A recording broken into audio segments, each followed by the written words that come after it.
Education system के लिए एक नया बिल, विकसित भारत शिक्षा बिल। अब एजुकेशन सिस्टम में बड़ा बदलाव आने वाला है। जैसा कि आप साथियों देख सकते हो न्यूज आर्टिकल में या न्यूज में हर जगह ये बिल आया है।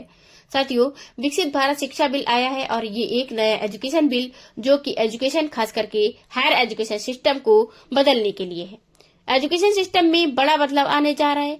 आज की वीडियो में इसको हम लोग डिटेल से जानने वाले हैं। इस बिल के माध्यम से गवर्नमेंट क्या करना चाहती है और इससे क्या इफेक्ट होंगे, आज की वीडियो में आपको इन डेप्थ एनालिसिस दी जाएगी। इससे पहले जो भी महत्वपूर्ण बिल लोकसभा में पेश किए गए उस पर मैंने आपको वीडियो दी है। आप उसको नहीं देखे हो तो जरूर जाकर के देखना। मनरेगा का नाम जी राम जी जो बिल किया गया है उसमें 4 और नए जोड़े गए हैं। इस पर भी मैंने आपको वीडियो दी थी। तो ऐसी वीडियोस आती रहेंगी, जैसा कि जो भी असली मुद्दे पर असली बिल लाई जाएगी लोकसभा में उस पर। ये नहीं कि मैं बताऊं आपको कि भाई नीतीश कुमार जी ने बुर्खा क्यों खींच लिया। आजकल न्यूज पर आपको यही मिलेगा। तो खैर चलिए शुरुआत करते हैं हम लोग। यहाँ पर देख सके हो आप आर्टिकल उच्च शिक्षा अधिनियम बिल क्या है, ये क्यों चर्चे में है, इसको लाने के बाद सरकार क्या कुछ परिवर्तन करना चाह रही है, डिटेल से समझेंगे। देखो होता क्या है ना कि गवर्नमेंट यहाँ पर ये जो बड़े लोग होते हैं चालू होते हैं, बहुत ही मुद्दे मतलब जो मुद्दा लाना होता है वो मुद्दा नहीं होता है, उस असली मुद्दे से ध्यान भटकाने के लिए ये सब करते हैं। अपोजिशन का हम क्या ही कहें, उनसे तो हाथ जोड़ के विनती है कि भाई अपोजिशन बदल जाओ, तभी कुछ देश में कुछ सही हो सकता है। ऐसे लोग को बिठा रखा है अपोजिशन में कि उनको उनकी इसकी ज्यादा फिक्र है कि बुर्खा क्यों खींच लिए, क्यों इसकी बात की नहीं है फिक्र कि संसद में ये कौन कौन से बिल आ रहे हैं, इस पर क्या क्या चर्चा होना चाहिए, इसमें क्या सुधार किया जाना चाहिए। सत्ताधारी पार्टी इसको होमवर्क देती है और ये उसी में भिड़ जाते हैं। ये असली मुद्दे पर जब बात करनी होती है कि डॉलर क्यों बढ़ता जा रहा है और रुपया गिरता जा रहा है और ये क्या हो रहा है इकोनॉमिक, इस पर कोई चर्चा नहीं करनी है। खैर आप देखिए अब इसमें उच्च शिक्षण अधिनियम बिल क्या है। मैं ये नहीं कह रही हूँ कि बिल खराब है। देखिए बिल कोई भी जो होता है वो गवर्नमेंट जब भी लाती है वो अपने आप में सोच के अच्छा ही लाती है, लेकिन उसके कुछ और भी चीजें होती हैं जिसके साइड इफेक्ट जनता तक पहुंच सकते हैं। हो सकता है उसका नुकसान हो जाए। तो जब अपोजिशन का काम ये होता है कि भाई उस पर विचार विमर्श तर्क वितर्क करके उसको सही दिशा में थोड़ा सा उसमें इम्प्रूवमेंट करके और अच्छा बिल लाया जाए, क्योंकि वो हो सकता है कि एक ही टाइप के सोचने वाले लोगों की एक विचार हो, जब दूसरा वाला भी विचार मिलता है तब वो और बेहतर निकल करके आता है। लोकतंत्र यही है, वरना राजतंत्र न होता। लेकिन इन मुद्दों पर चर्चा नहीं होती है। चर्चा होती है किस पर, बुर्खा क्यों खींच लिए। चलिए खैर आज विकसित भारत शिक्षा अधिनियम बिल की हम लोग बात करेंगे। देखो इसमें अभी आपने सुना होगा न्यू एजुकेशन पॉलिसी आया था, NEP, जो कि 2020 में आई थी। आपको याद ही होगा NEP न्यू एजुकेशन पॉलिसी तो 2020 लाया गया था। 2020 में ये धीरे धीरे लागू होना शुरू की, लेकिन इसमें हायर एजुकेशन को लेकर के अभी बदलाव या कहे प्रस्ताव जो ठीक तरीके से लागू करने चाहिए वो नहीं हो पाए थे। तो ठीक तरीके से हायर एजुकेशन के कुछ इंस्टीट्यूशनल बॉडीज, कुछ और ऐसे बोर्ड हैं, उनको इसके अंतर्गत लाया जाएगा। कौन कौन से बोर्ड लाए जाएंगे आज की वीडियो में मैं आपको बताऊंगी। हाँ, कुछ बोर्ड हैं जो अभी इसके बाहर रखे गए हैं, कुछ काउंसिल हैं जो इसके बाहर अभी रखे गए हैं, और अगर वो लाते तो शायद विवाद भी देखने को मिलता। शायद सरकार को पता था कि अगर इसको लाएंगे, जैसे मेडिकल काउंसिल हो गया, लॉ के लिए जो काउंसिल था, बार काउंसिल होता है, इसको अगर लाएंगे तो पता था कि उनको कि विरोध होगा और हो सकता है ये बिल ही वापस लेना पड़ जाए, इसलिए उसको पहले ही बाहर रखा गया है। खैर हायर एजुकेशन सिस्टम में अब आजादी के बाद का सबसे बड़ा बदलाव आने वाला है। संसद में पेश हो चुका है विकसित भारत शिक्षा अधिनियम बिल 2025। शिक्षा मंत्री कौन है? धर्मेंद्र प्रधान वर्तमान में है। इन्होंने लोकसभा में इसे इंट्रोड्यूस किया है। अब इस बिल से जो यूजीसी होगा, यूजीसी के अंतर्गत जो एग्जाम्स होते हैं, यूजीसी के द्वारा जो कराए जाते हैं, यूजीसी के द्वारा जो एडमिशन होते हैं, जैसे कहें कि AICT आप देते होंगे ना, जैसे कि टेक्निकल एजुकेशन के लिए बीटेक वगैरह करते होंगे, जानते होंगे आप लोग। इसके अलावा बात करें NCTE, ये सब रिप्लेस किया जाएगा और अब ये सब एक सिंगल रेगुलेटर के तहत आया जाएगा। मतलब आएगा एक सिंगल छतरी के नीचे, मतलब सब कुछ मर्ज कर दिया जा रहा है। तो ये 3 जो बॉडीज जो अलग अलग, मतलब आप जानते हो जैसे यूपी में अगर बात करें, उत्तर प्रदेश में, तो उत्तर प्रदेश में जब हाई स्कूल और इंटरमीडिएट के एग्जाम होते हैं तो एक स्टेट बोर्ड होता है। उस बोर्ड के तहत जिम्मेदारी होती है कि हाई स्कूल और इंटर का बोर्ड का एग्जाम कराना। ऐसे CBSE बोर्ड होता है जो सेंट्रल गवर्नमेंट का है, तो सीबीएसई बोर्ड के अंतर्गत जो हाई स्कूल इंटर के एग्जाम होते हैं उनके होते हैं। तो ऐसे ऐसे तमाम प्रकार के हर एक चीज के लिए एक बोर्ड होता है।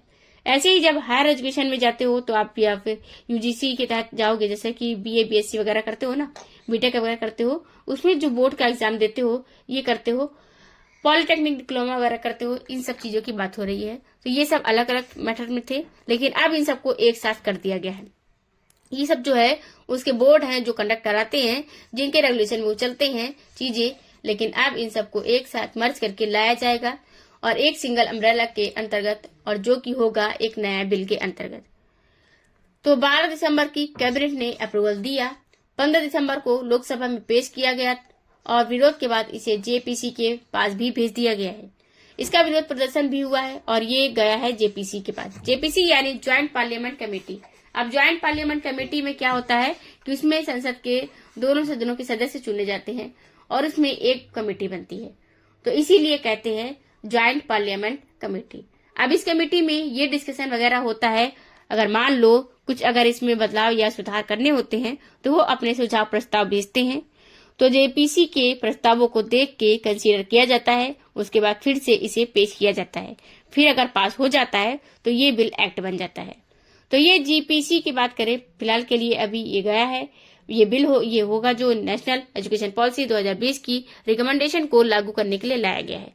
नेशनल एजुकेशन पॉलिसी 2020 जो था ये बहुत ही व्यापक पॉलिसी था एजुकेशन को लेकर के, लेकिन इसको स्टेप बाय स्टेप धीरे धीरे लागू करना शुरू किया गया और स्टेप बाय स्टेप ही लागू किया जा रहा है। और मतलब बहुत धड़ल्ले से अचानक से नहीं लागू किया गया है। जैसे जीएसटी हुआ था 1 जुलाई 2017 को एक तरफ से पूरा लागू कर दिया गया था, नोटबंदी था एक ही झटके में लागू कर दिया गया था, लेकिन नेशनल एजुकेशन पॉलिसी ऐसा नहीं किया है। उसको कहा गया है कि हाँ अब ये ला दिया गया है, धीरे धीरे राज्यों में इसको अप्लाई करो, मतलब फॉलो करो, और ये छूट भी दी गई है कि अपने अपने अनुसार धीरे धीरे सुविधा अनुकूल लॉन्च करें, लागू करें। आपने देखा होगा बीच में कर्नाटक में या एक बार महाराष्ट्र में, तमिलनाडु में विरोध भी हुआ था इसको लेकर के, नई एजुकेशन पॉलिसी को लेकर के। कर्नाटक में नहीं हुआ था तमिलनाडु और महाराष्ट्र में। भाषा को लेकर के महाराष्ट्र में हुआ था, भाषा को लेकर के ऐसे ऐसे और भी राज्यों में हुआ कि क्योंकि उसमें 3 लैंग्वेज पॉलिसी था जो बहुत सारा व्यापक ये एजुकेशन पॉलिसी था। धीरे धीरे सरकार इसको इम्प्लीमेंट कर रही है। आज के टाइम पर आप देखोगे तो ग्रेजुएशन वगैरह करने जाओगे तो उसमें दोनों ऑप्शन आपको मिलेगा, एक नया एजुकेशन पॉलिसी के तहत, एक ओल्ड वाला। अब ओल्ड वाले को अगर धीरे धीरे मतलब किया जा रहा है, जैसे कोशिश किया जा रहा है कि इसको कम किया जाए और नया वाला धीरे धीरे ज्यादा लाया जाए। यानी कि जनरल एजुकेशन के लिए, टेक्निकल एजुकेशन के लिए AICTC होता है, टीचर वगैरह के लिए NCTE करते थे। अब इन सबको एक छतरी के अंदर ला करके इनको मल्टीपल को एक सिंगल विंडो के अंदर क्वालिटी इंप्रूवमेंट भी किया जाएगा और इसको अच्छे से कंट्रोल या कहें रेगुलेट किया जाएगा। इससे अप्रूवल जो स्लो होता है था, करप्शन के आरोप लगते थे, ट्रांसपेरेंसी अकाउंटेबिलिटी की कमी आती थी, ये नहीं हो पाएगी, क्योंकि इसमें कहा जा रहा है कि सेंट्रल के अंतर्गत ये चला जाएगा। सेंटर के अंतर्गत ये चला जाएगा, इसका पूरा अधिकार जब सेंटर के हाथ में इसका पूरा अधिकार आ जाएगा तो फिर जो स्टेट्स के थ्रू जो भ्रष्टाचार, करप्शन या बाकी चीजें स्लो अप्रूवल मतलब वगैरह के केसेस सुनाए जाते थे वो अब सुनने को कम मिलेंगे। साथ ही साथ इसमें फॉरेन यूनिवर्सिटीज को लेकर के भी बहुत बड़े बड़े कदम उठाए गए हैं, उसको अभी हम लोग जानेंगे एक एक करके, क्योंकि इसका मेन उद्देश्य है सिर्फ इंडिया में इसको चलाना नहीं है, बल्कि इन इंस्टीट्यूट या इन बोर्ड्स को इस लेवल तक ले जाना है कि फॉरेन के स्टूडेंट भी आ सके और इन यूनिवर्सिटीज के फॉरेन में जाकर के सेंटर भी खुल सके। मतलब भारतीय यूनिवर्सिटीज आप सुने होगे कि कई बार IIT दिल्ली ने वहां पर जाके एक अपना सेंटर खोला है। ऐसे दूसरे देशों में ऐसे यूनिवर्सिटीज के जो कैंपस हैं वो अन्य देशों में भी खुल सके, मतलब कि ग्लोबल स्टैंडर्ड का ले जाना ये उद्देश्य है। इसका स्ट्रक्चर कैसा होगा तो देखिए, इस नए स्ट्रक्चर में ना एक तो पहले मैंने आपको बताया अम्ब्रेला बॉडी के अंतर्गत 3 ला दिए जाएंगे। दूसरा क्या होगा कि इसमें विकसित भारत शिक्षा अधिनियम में क्या होगा कि जो चेयरपर्सन होंगे, मेन चेयरपर्सन जो होते हैं और मेंबर जो होंगे उनको सेंट्रल गवर्नमेंट अपॉइंटमेंट करेगी, सेंटर के द्वारा अपॉइंट किए जाएंगे। फिर उसके अंदर 3 इंडिपेंडेंट काउंसिल बनाए जाएंगे। पहला होगा हायर एजुकेशन रेगुलेटरी काउंसिल, जो कि विनियमन देखेगी, रेगुलेशन देखेगी, इसकी जिम्मेदारी होगी। रेगुलेशन काउंसिल होगी, इसमें ये लाइसेंसिंग देखेगी, मॉनिटरिंग देखेगी, गुड गवर्नेंस देखेगी, कमर्शियलाइजेशन इसको रोकेगी। तो ये सब करने का काम इस रेगुलेशन काउंसिल का होगा। इससे क्या होगा, जो इससे जो अभी अफला यूनिवर्सिटी आपने सुना होगा, इनकी जैसी जो यूनिवर्सिटीज हैं वो कम हो जाएंगी। ये फ्रॉड होती हैं जैसा कि। तो नेशनल एजुकेशन काउंसिल गुणवत्ता परिषद होगा, ये क्वालिटी चेक करेगा और ये क्या करेगा कि क्वालिटी इंश्योरेंस करेगा, रैंकिंग देखेगा, ट्रांसपोर्ट इसमें रिकमेंडेशन होगा और जो भी यूनिवर्सिटीज हैं उनको ग्लोबल लेवल तक ले जाएगा, स्टैंडर्डाइज किया जाए जिससे वो और भी अच्छा बेहतर एजुकेशन दे सके। साथ ही साथ हम लोग को भी एजुकेशन सेक्टर में जो यूनिवर्सिटीज की रैंकिंग आती है, जो पता लगता है कि 250 के बाद हम लोग 1-2 यूनिवर्सिटीज अपनी आ रही हैं टॉप पर, मतलब 250 के बाद आती हैं 500 में से, तो इनकी संख्या बढ़ेगी और अपना इंटरनेशनल स्टैंडर्ड पर यूनिवर्सिटीज बनाएंगे। जनरल एजुकेशन स्टैंडर्ड काउंसिल यानी एक मानक परिषद, वही स्टैंडर्ड को बनाया जाएगा। Curriculum, credit framework, faculty qualification, multidisciplinary education, इन सब पर फोकस किया जाएगा।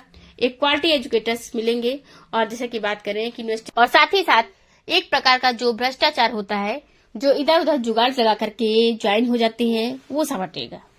क्वालिटी एजुकेशन पर फोकस किया जाएगा और इंटरनेशनल लेवल पर प्रोड्यूस किए जा सके स्टूडेंट, इस स्तर पर यहाँ पर बात होगी।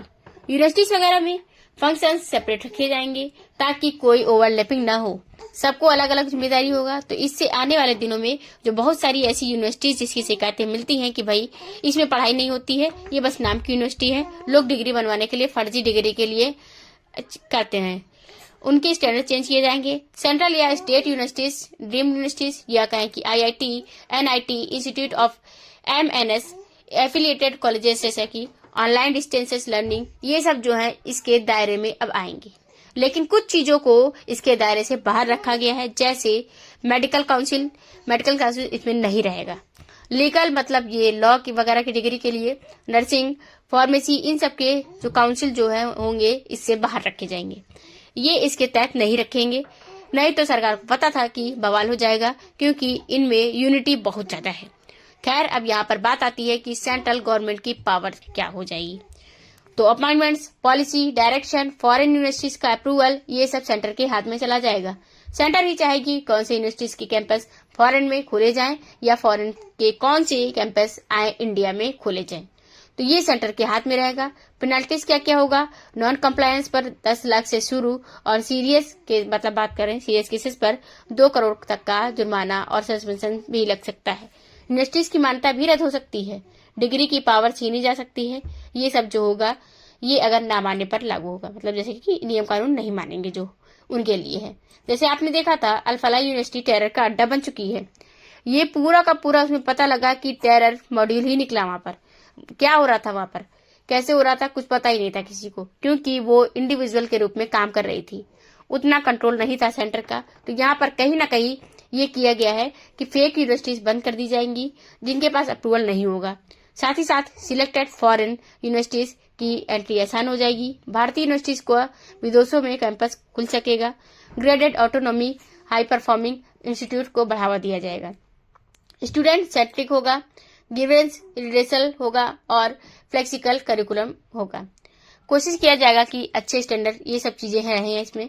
अब गवर्नमेंट का आर्गुमेंट ये है कि भाई हम तो रेड टेप काम कर रहे हैं, परफॉर्मेंस बेस्ड ऑटोनॉमी कर रहे हैं, क्वालिटी पर फोकस कर रहे हैं, लेकिन अपोजिशन इस पर विरोध कर रहा है। अपोजिशन का कहना है कि सेंट्रल का कंट्रोल इससे ज्यादा हो जाएगा, स्टेट की ऑटोनॉमी कम हो जाएगी, फेडरल स्ट्रक्चर पर असर इससे पड़ेगा। जेपीसी के पास गया है, अब बाकी नतीजे जेपीसी डिसाइड करके भेजेगी, मतलब कि सुझाव अपना भेजेगी, उसके बाद ये लागू होगा। तो ये था विकसित भारत शिक्षा अधिष्ठान बिल।